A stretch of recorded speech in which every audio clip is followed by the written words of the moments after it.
nkuko mumubona uyu ni wa mumama ujya utanga ubuhamya butangaje bw'ukuntu yarezwe n'ingagi. Cyo ni ikintu gitangaje cyane umwana w'umuntu adashobora kwibaza, ariko byose burya ni mu bushake bw'Imana kugira ngo ikoze isoni Satani, ikoze isoni n'abantu batabana. Kusanga umuntu abyaye umwana mujugunya hirya iriya maze Imana igahita imukatana ikamwishyirira ingagi mu birunga. Ndumuwe koko. Reka dutangire tumubaza amazina ye, se witwa nde, nubwo abantu bakumenyere ko si benshi uko kuri Silowamu byo nagashya. Murakoze cyane, nitwa Muhawenimana Chantal. Igira hino gata abantu bakumve neza, wegera hano. Yego. Yitwa Muhawenimana Chantal. Yego. Iyo umuntu rero avuze ngo narezwe n'ingagi, nkanjyeho nitinyira ibisimba. Iyo bakena bavugaga ngo nujya hanze, iwacu niko batureze, bavuga bati nujya hanze bwishe kirakurya. Mbwira ubuhamya mu by'ukuri. Ubu ni ukuvuga ngo duhere hasi amafu n'amavuko, utubwire n'ukuntu byaje kugera aho ujya kwibanira n'ingagi. Ya buriya ikiri mu mugambi w'Imana, Imana nta kitakoresha. Ipfa kuba yaravuze ko uzabaho, kuko mu kuva ibice bibiri nasomye ziriya nkuru za Mose. Uburyo nyina yari yaramwitaruye na mushiki waramwitarura bitewe n'itegeko ryari riri kwa Farawo. Mose nabyiringiro yari afite cyangwa se mama w'umubyara ntiyarazi ko yarokoka, ariko kubera isezerano ryari riri kumwe na Mose, mbese Imana yavuganye na Mose akiri mu nda, nyina atabizi, Mose aravuka. Rero imirimo y'Imana iratangaje, kandi Imana nta n'icyakoresha mu bumana bwayo. Muri iki gihe abantu kwizera kurabuze, ariko Imana ni Imana, icyo yavuze kuri wowe ntago yivuguruza. Ipfa kuba yaravuze ngo uzaba umugaragu wanjye, nubwo uri mu buzima bubi ariko uzaba uwanjye. Byanga byakunda isezeranira ririnda kandi rikarisohoza. Ya ninjye mubyeyi rero warezwe n'inyamaswa, nonyejwe n'ingaryi. Namenye ubwenge nisanga mu ishyamba. Sinzi ababyeyi. Ntuzi ababyeyi? Oya, ntabwo nzi ababyeyi, sinzi ngo bari batuye aha.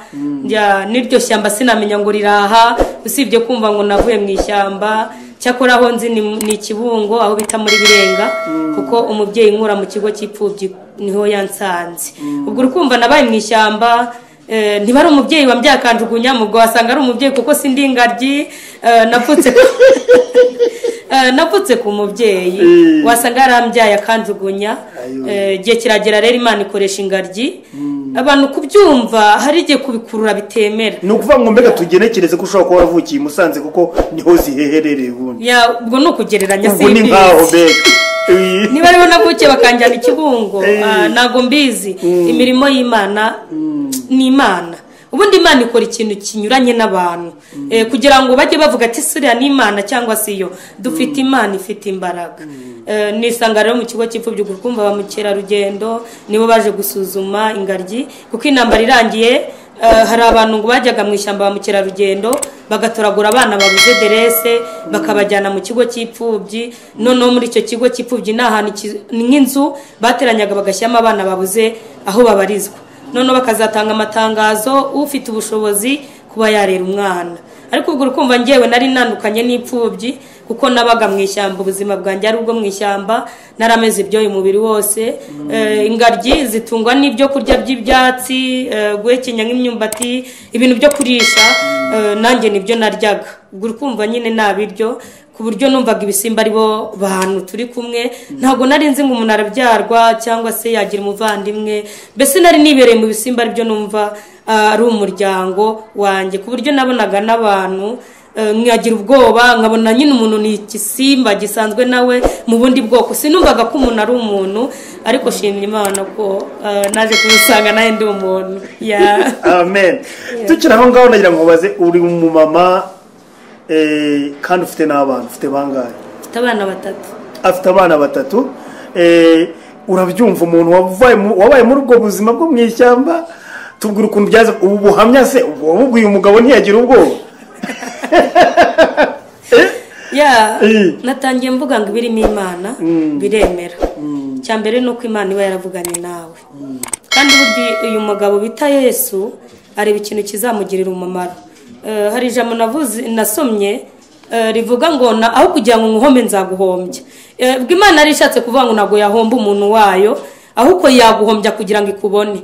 Rero Imana gushaka kwanjye n'iby'Imana. Ubwo urukumva navuye mu ishyamba bankuyemo banjyana muri icyo kigo cy'ipfubyi mu bandi bana, none ndabyibuka muri icyo kigo cy'ipfubyi nagezemo ndi nyamaswa, mbanza kubatinya kuko sinari nzi abantu, banshyira mu cyumba cyanjye nyine, bamaye ibiryo kuko sinari mbizi, baranyahirira ndarisha ibiryo, ubwo nabyanze baranyahirira ndisha ibyatsi, noneho bakajya bagenda bamenyereza buri itungo icyo rimenyeje kirayimenyera, itungo iryo ari ryo ryose rimenyera shebuja, none nanjye menyera, mbese nanibere nk'itungo.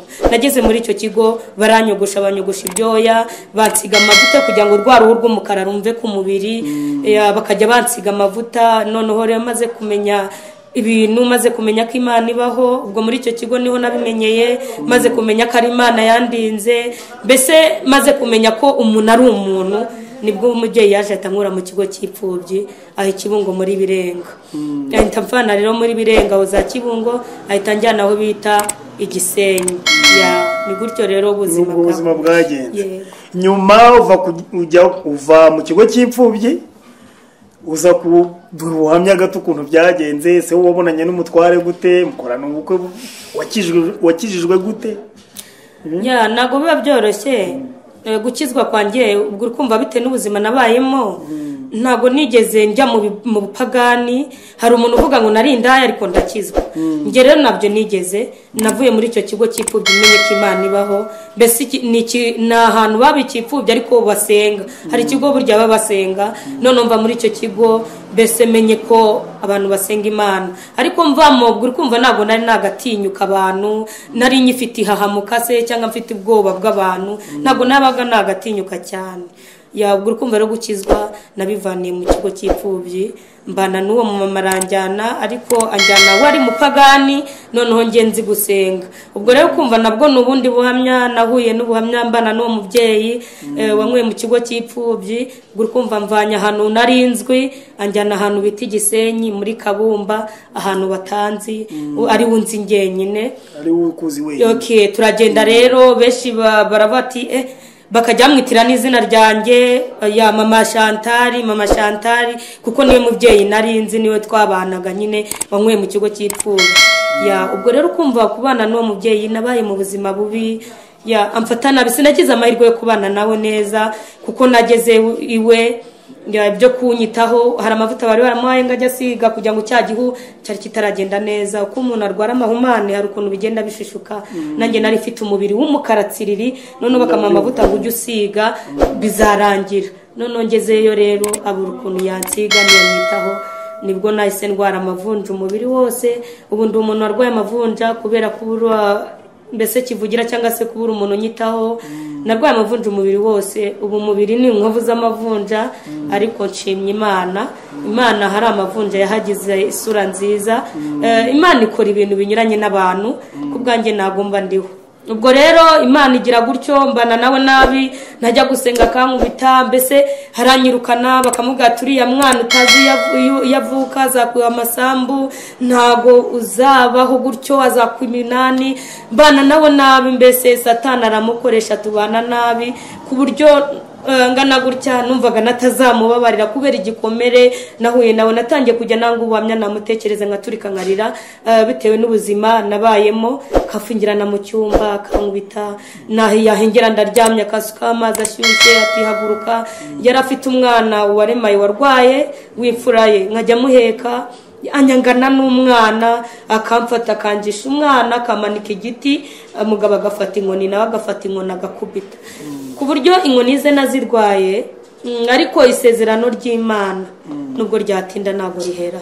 Icyo Imana yakuvuzeho ntabwo gihera, nubwo abantu bakirwanya wavuga ati ceceka, wahanura ati wowe waravangiwe, wajya mu ijambo ati karavuga iki, ariko isezerano ry'Imana ntabwo rihera. Amen. Ntabwo isezerano ry'Imana rijya rihera.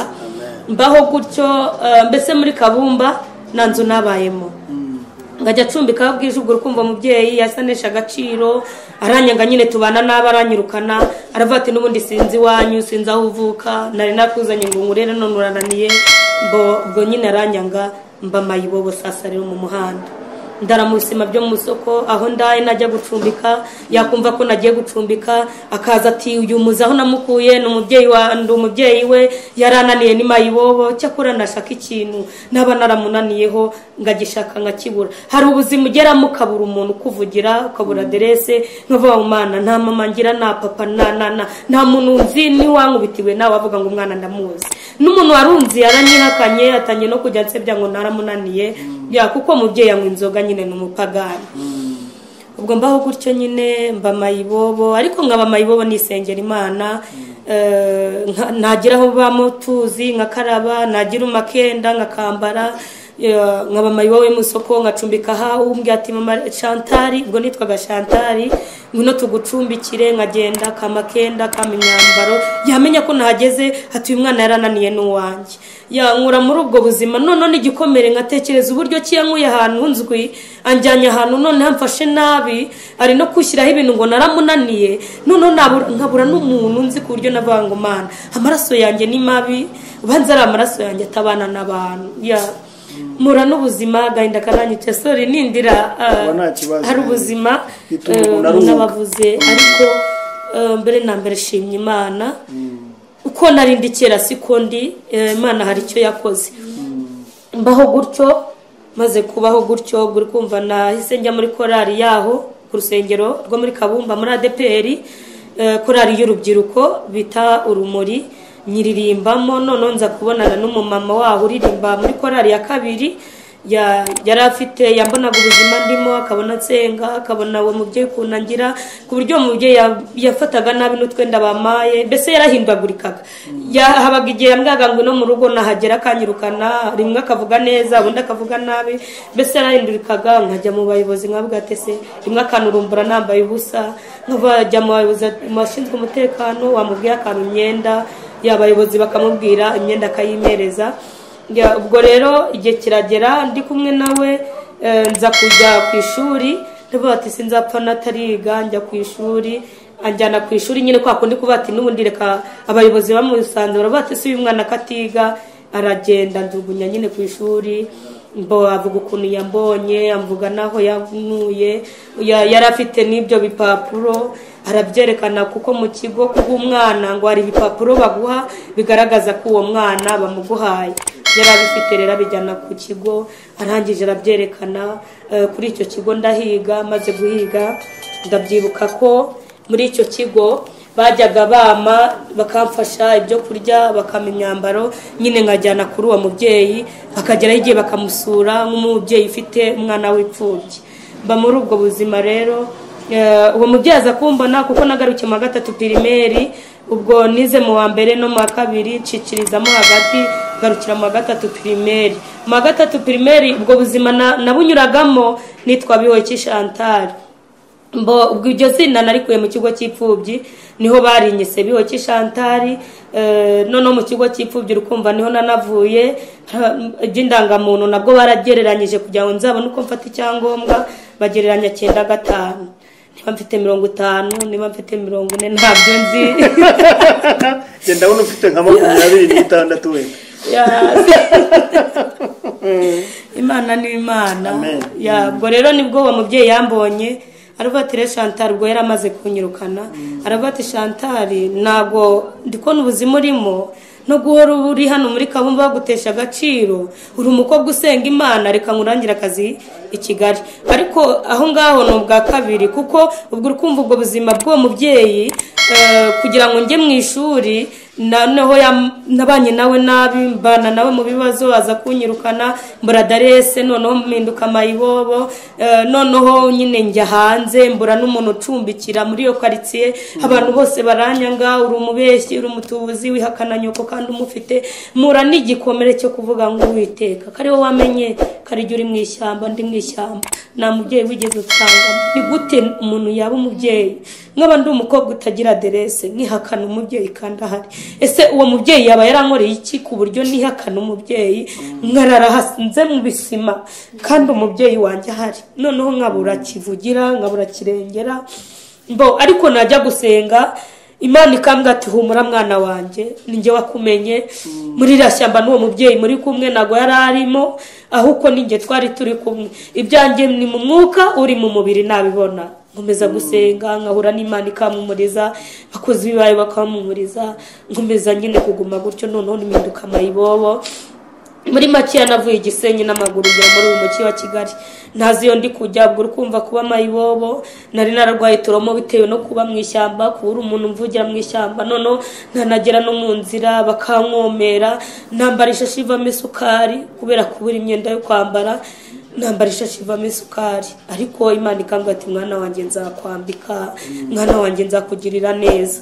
Ubwo Gisenyi n'amaguru, ubwo muri uwo muhanda nza harimo byinshi, nishwe n'inzara, nariwe n'imbwa ku kuguru, niroshye mu kivo cya Gisenyi, kivo nicyagira icyo kintwara, nariye imitubu aka kantu gataruka, nariye iminyorogotwe, nategaga agafuka ngashyira ahantu mu gishanga, nkabona umutubu ngashima Imana. Najyaga mu bishingwe nabona igishishwa cy'igitoki, nkavuga ngo Mana habwe icyubahiro, nkahekenya.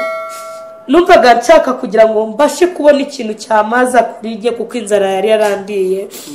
Mba muri ubwo buzima rero naje kuza muri uyu mujyi wa Kigali. Imbere ngera muri uyu mujyi wa Kigali nasohoreye ahantu hano i Nyanza hano ku Gademi, hari ubutayu, ariko sinari nzi ko ari ubutayu. Naje kureba rero nsanga niho ndi, masanga abakozi b'Imana bari gusenga. Ariko subiye inyuma gatoya, nababwiye ko nitwaga Bihoyiki Janvier. Ngiye gusenga, ngiye numva izina Bihoyiki ni ry'abagabo. Ndavuga Mana, nabaye mu ishyamba none unyise n'izina ry'abagabo, hari umusore ushaka izina, none izina ry'abagabo rinyitiye iki? Ngiye numva izina ry'abagabo ndaryanze, mpita niyita Muhawe n'Imana Chantal. Niyise Muhawe n'Imana Chantal, Imana irambwira ngo kubera ko izina ryanjye na kwisi waryanze, ikimenyetso kubera ko uri wenyine nta muntu wagushigikira cyangwa ngo abe yagufasha, ngewe nzaga umugabo wita Bihoyiki, utazitwa Bihoyiki ntuzamwemere. Ariko Imana ni umuhanga tu, iravuga ubundi se Bihoyiki kuguta mwishyamba amasha. None ubusigaye ujya kuri mikrofone ukaririmba ugasohora indirimbo, ngo tubwire ukuntu mwakubitanye na Bihoyiki. Naje kugera aho nyine hano munuze mu butayu. Ubwo urumva nari mfite isezerano rya Bihoyiki. Ngeze mu butayu nsanga y'abakozi b'Imana baranyambika, Imana ikoresheje bakangaburira. Ndabyibuka ari n'umuntu wanzaniye irindazi, anzanira na glycerine ngo niyo kwisiga.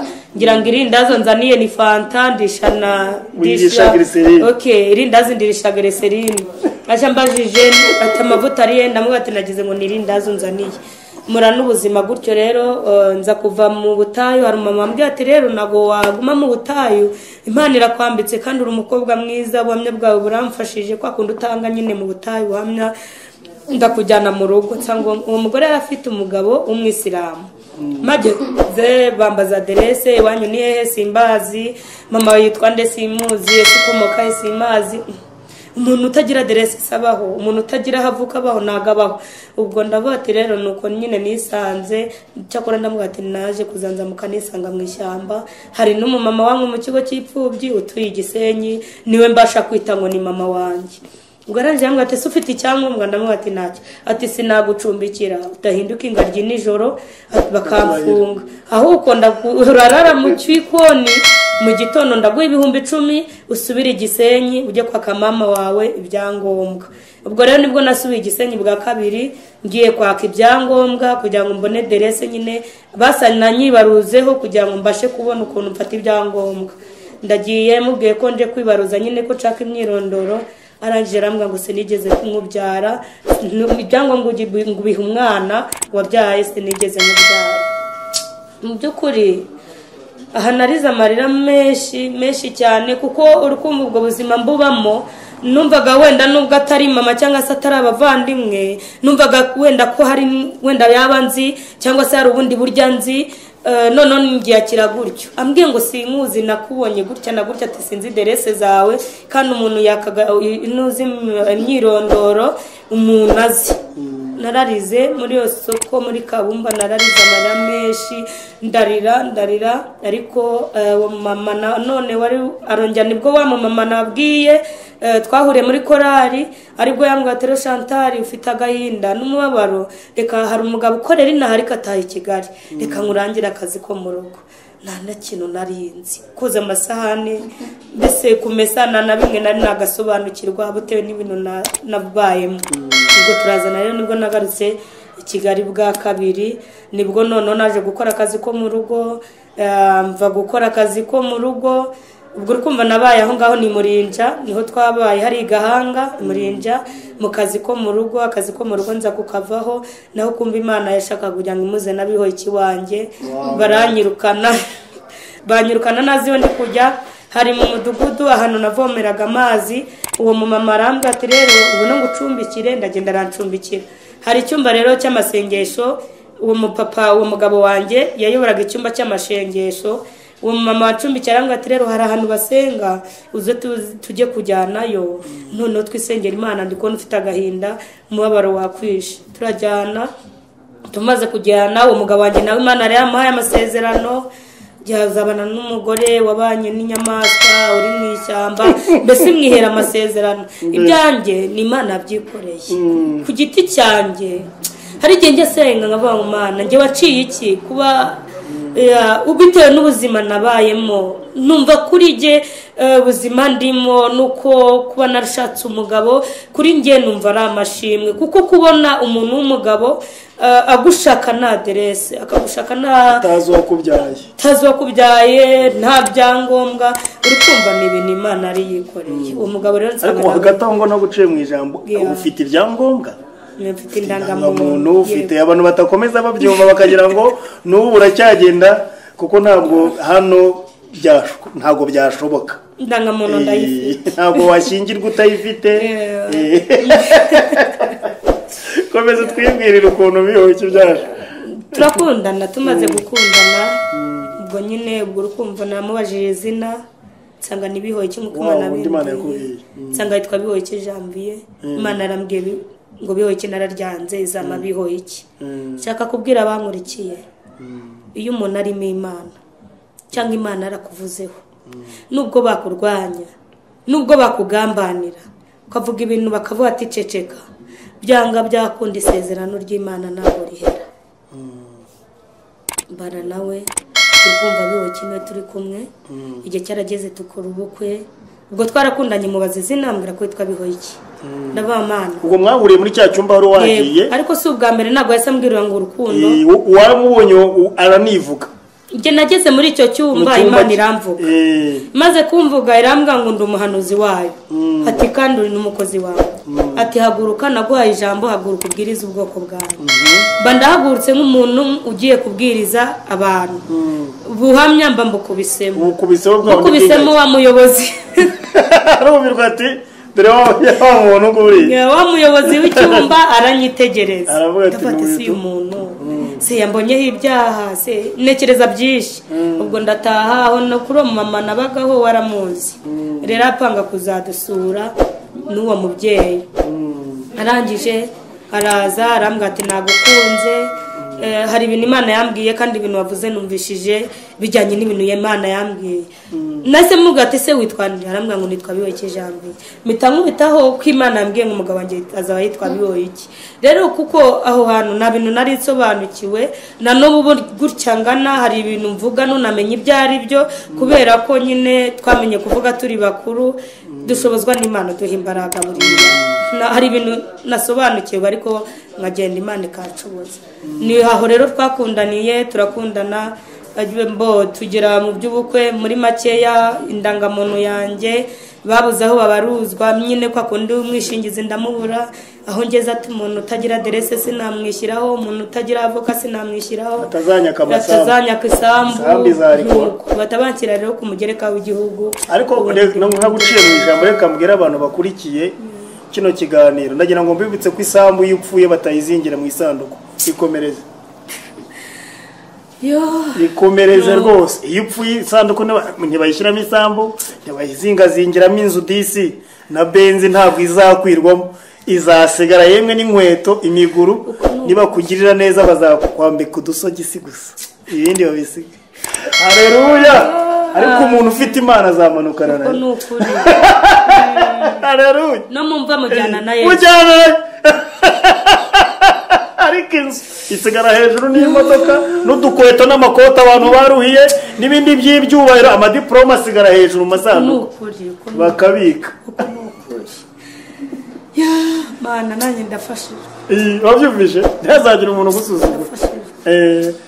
Bo dukora ubukwe rero tujya mu bukwe bw'indangamuntu nyine umugabo yamfashije kwitwara.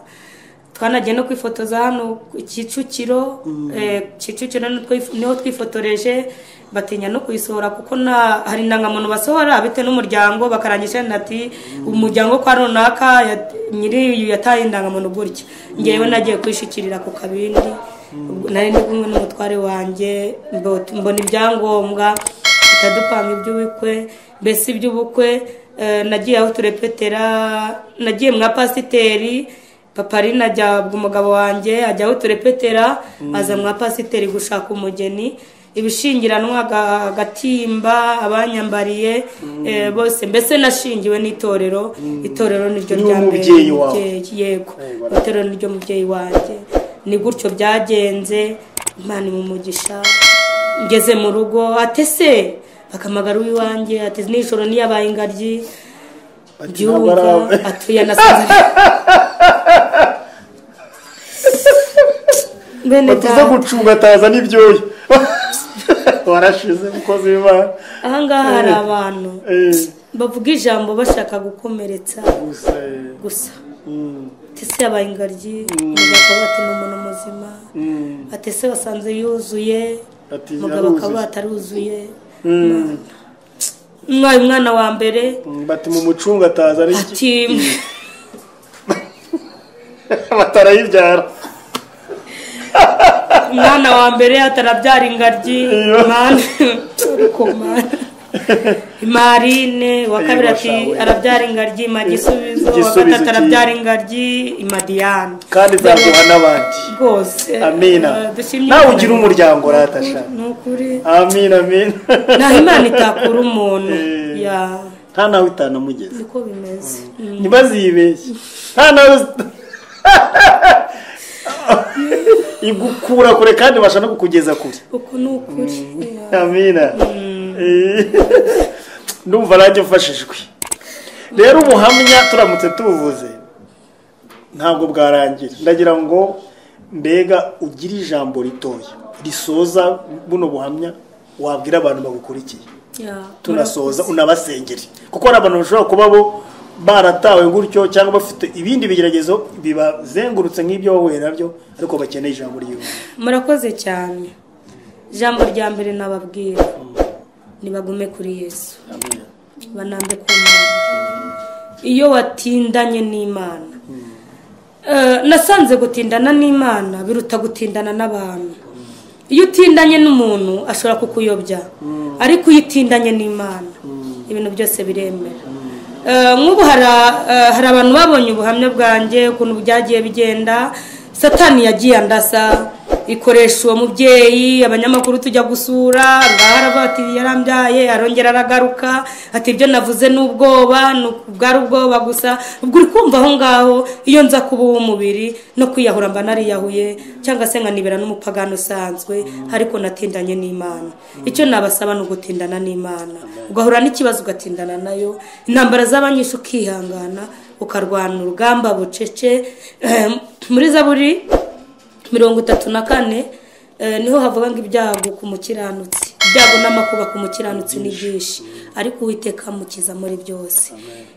Abanyabyaha, ibyaha bizicisha abanyabyaha, ariko uwanga umukiranutsi, haleluya, uwanga umukiranutsi azacirwa iteka. Amen. Mureke dusenge Imana. Uri data wa twese, uri umuremyi w'ijuru n'isi, nawuhanye nawe, uri El Shaddai, Imana ituye ahirengeye, Imana ivuga ijambo rimwe abantu bose bakakumvira, Imana ituye mu ijuru ryahera. Nongeye gushima no kuguhimbaza n'abari Marine n'abari Chantal, aho izina ryawe ryamamare. narindi kuvuga aho wankuye, narindi kuvuga imirimo yawe Yesu. Warakoze kungira umuntu, warakoze kumpa agaciro, kubwanjye ntacyo nari kuzimarira, ariko ndi kugushima yuko wabanye nanjye. Sengera abazanyumva bazumve ko nta hantu utakura, bazumve ko nta naho utageza, bazumve imirimo yawe kandi uzabakomereza amaboko. Iki kiganiro kizagire benshi gihindura, kuko uri umwami w'amahoro. Twamaganye ikirogoya mu izina rya Yesu.